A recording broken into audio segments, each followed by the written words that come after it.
sideen ogsoonnahay madaxdu kama duwana dadka caadiga ah oo way qaldamaan laakiin waxaa kala duwan saamaynta qaladka qofka caadiga ah iyo kan madaxda.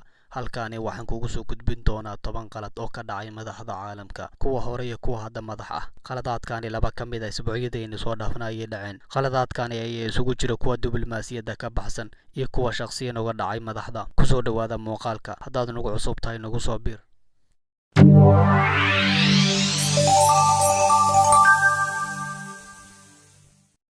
amiirka waddanka isku taga Imaaraadka Carabta ayaa ku hungoobi doonay si uu doonayo inuu salaamo amiirka cusub ee waddanka Cumaan, xilli wafdiga uu hogaaminaya Maxamed bin Saayid Al Nahyan ay u tageen waddanka ka qaybgalka tacsida amiirkii geeriyooday waddanka Cumaan, Suldaan Qaamus bin Saciid. amiirka waddanka Cumaan, Haytham bin Taariq, ayaa u muuqday inuu diidayay salaanta Maxamed bin Saayid Al Nahyan. madaxweyne iminka talada haya ee Turkiga ayaa waxa uu ka dhacay faras xilli uu booqday xerada lagu xanaaneeyo farasyada, waxaana doonayay inuu koro faras, waxayna arrintaa dhacday xilligii uu ra'iisul wasaare madaxweynihii hore ee waddanka Mareykanka George Bush ayaa garbaha ka riixay hogaamiyaha waddanka Jarmalka Angela Merkel xilli ay fadhiday. arrintan ayaana ah arrin diblomaasiyadda ka baxsan. madaxweynaha waddanka Uganda ayaa dhulka ku dhacay kadib markii uu laaday kubad xilli uu doonayay inuu furo tartan ciyaareed, waxaana ku qoslay xitaa ciidankii isaga la socday. madaxweynaha waddanka Kenya Uhuru Kenyatta ayaa albaabka gaariga ugu dhacaya si xooli ah xilli uu doonayay inuu gaariga ka soo dego, balse isla markii waxaa ka qabtay mid ka mid ah ilaaladiisa. tan oo kale sida looga hortago waxaad aragtaa marka madaxdu ay ka soo degayaan gawaarida, albaabka ma sii daayo kan waardiyaha ilaa ninka madaxda uu ka dego gaariga.